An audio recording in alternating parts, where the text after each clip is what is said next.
Welcome to our tutorial on setting up an employee mobile profile.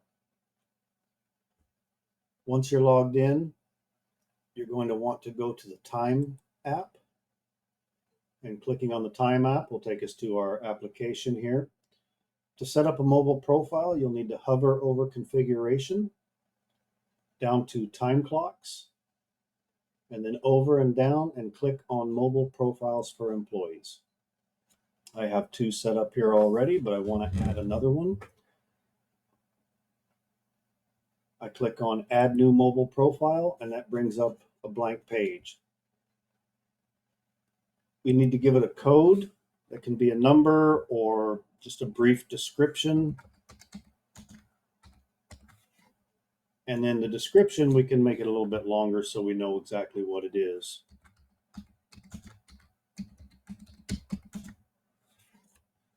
Now we need to determine what we want the employees to be able to do and see from the mobile app.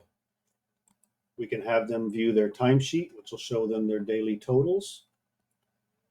We can have them be able to request PTO, such as vacation, sick, bereavement, whatever's in their particular PTO plan. We can also have them be able to view their PTO banks separately. It will list all of their options and their balances next to each. Now, without this, if they request PTO and they select a bank, it's going to show them how much is in there. But this right here just gives them an overview of their totals.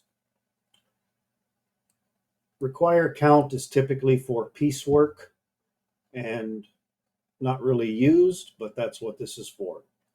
Required tip is, as it says, if we want them to enter their tips when they clock out each day,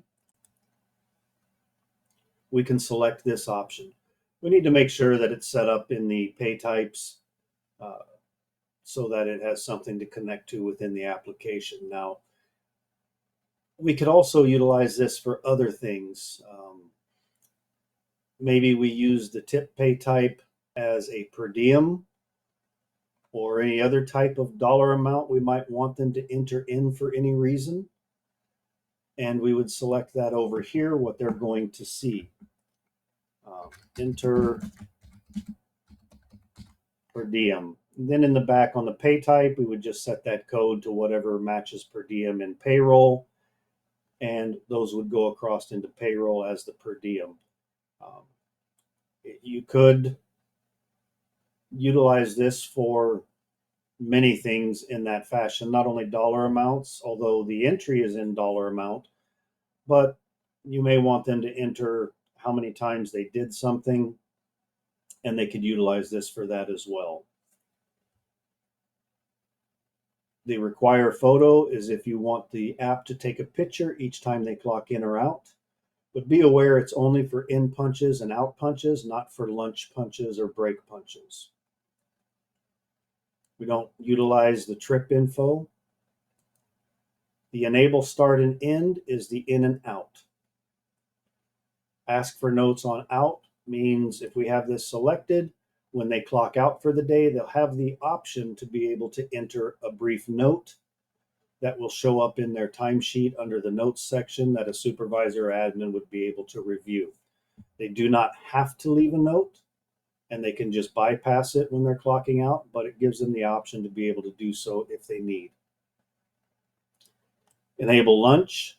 If they're clocking in and out for lunch, we would want this selected, but if the employee is not required to clock in and out for lunch, then there's no need to really have this in, so that they're not clocking on those options if they're not expected. Same with the enable break. I also always select view last punch to let them see that their punch was there, it was uploaded, what time it might be, if it was successful or rejected. So that's critical here that I always select on a mobile profile. The duplicate punch tolerance is always going to be a minimum of 1. Sometimes people still double click things in apps. And if we don't have this selected, a double click would effectively give them 2 clock ins, and we really don't want that. Some people may want the duplicate punch within 5 minutes. It's up to you as far as that goes. but any punch that they try to do within 1 minute from the last punch they did will be disallowed and give them an error of duplicate punch, try again later.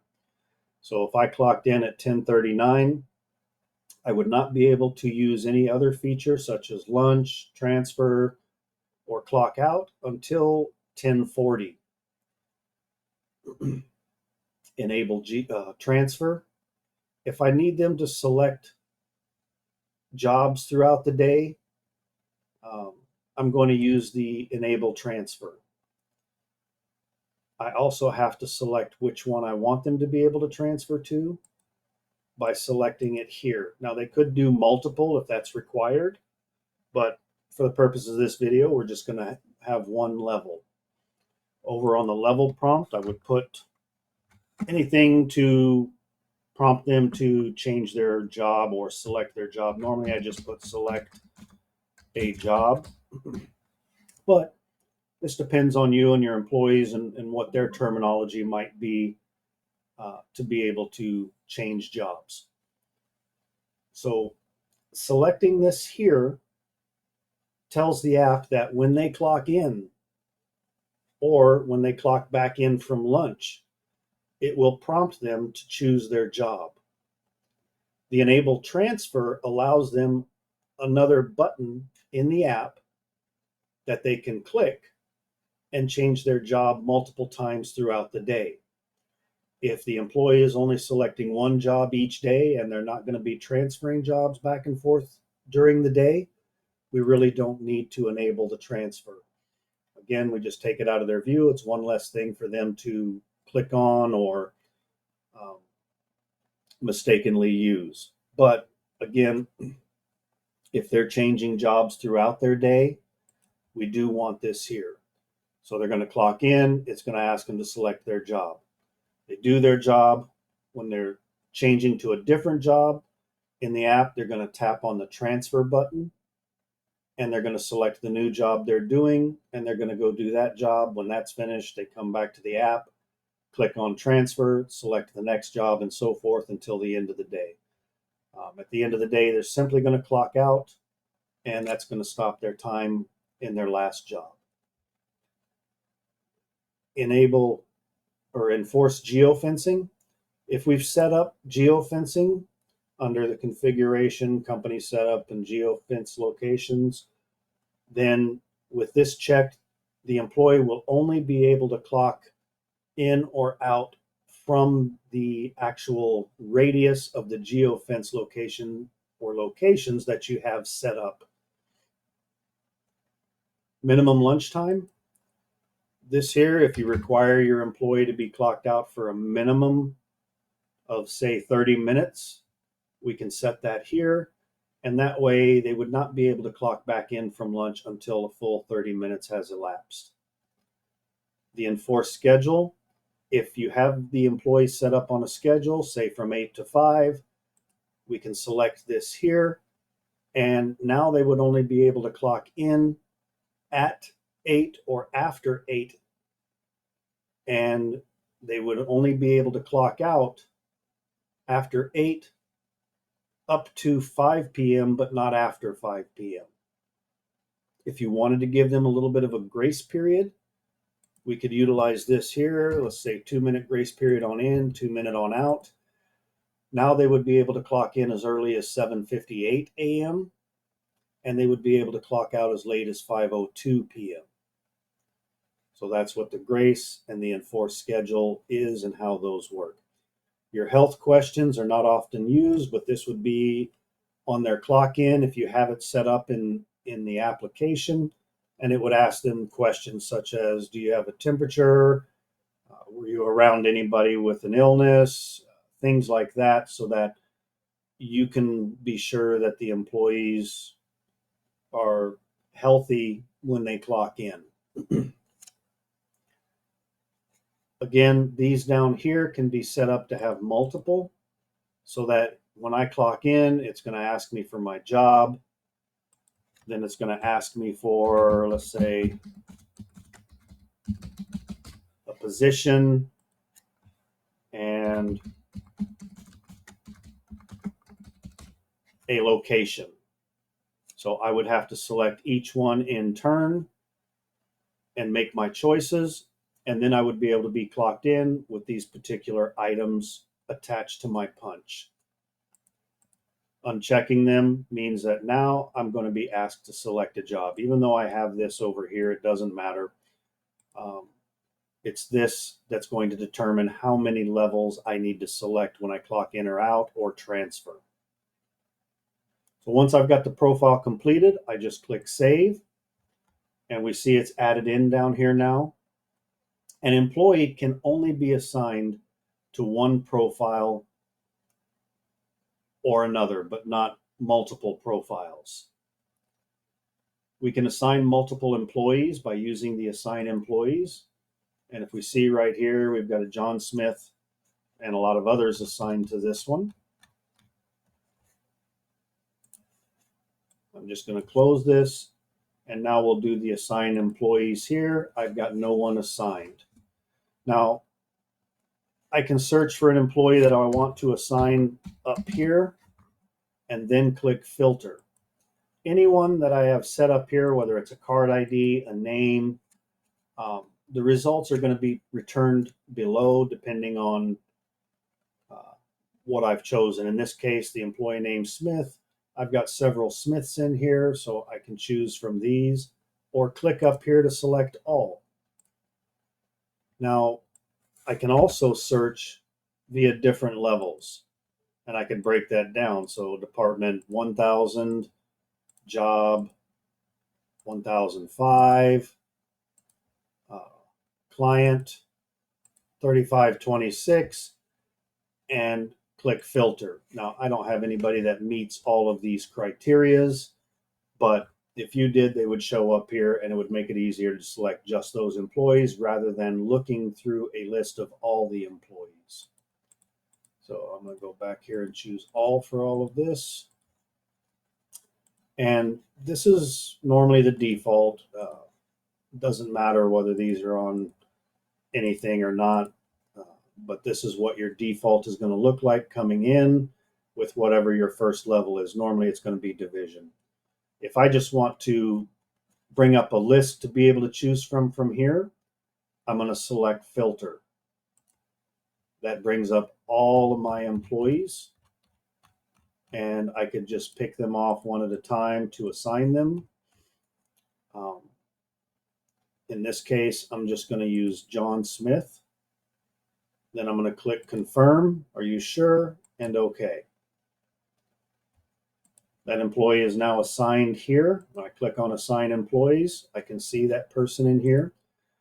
He was attached to the mobile profile up here. When I click on assign employees, he's no longer attached to this one.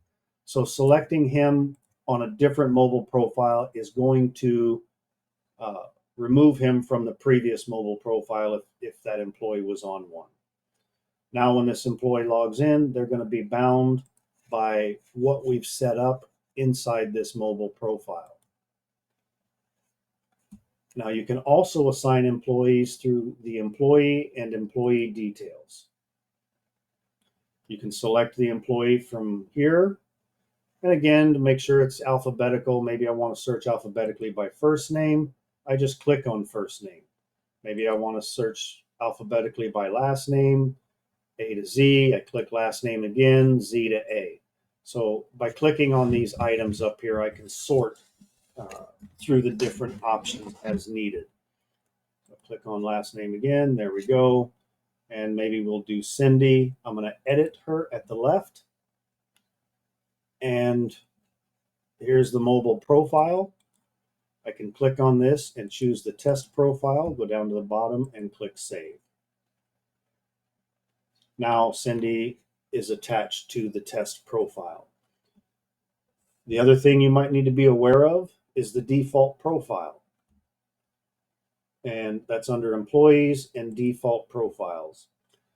The default profile determines what we're going to attach to an employee when they're brought over from either payroll or HR. If you don't have the HR component and only the payroll component, then you're only going to have one default profile. It's going to be named default. And that's what payroll is looking for when employees are imported into time. We click edit, and right here we can change which profile we want for any employee that's being imported from payroll to be attached to. And again, for payroll, there's only one choice. It's only the default. So the one you use is going to be the one that most employees would be assigned to. When you bring in an employee that needs a different profile, you would have to go in and edit them directly at their page and change their profile. For HR, we can have multiple profiles, and you may need to go in and edit one and change the mobile profile, where we at, right here, to the one that you want all employees that have a 1 hour lunch deduct, auto lunch deduct, to be able to use that test profile. Even though we've given them that 30-minute, they don't have to clock in and out for lunch. But this is just showing you how to select a particular mobile profile for a specific default profile. We come in here and click save. And now when the employee comes across from HR, if in HR they are assigned to a specific default profile, they're going to be assigned to that particular mobile profile that is in the default profile they're assigned to. And that concludes creating a mobile profile. I hope this helps. Thanks for watching.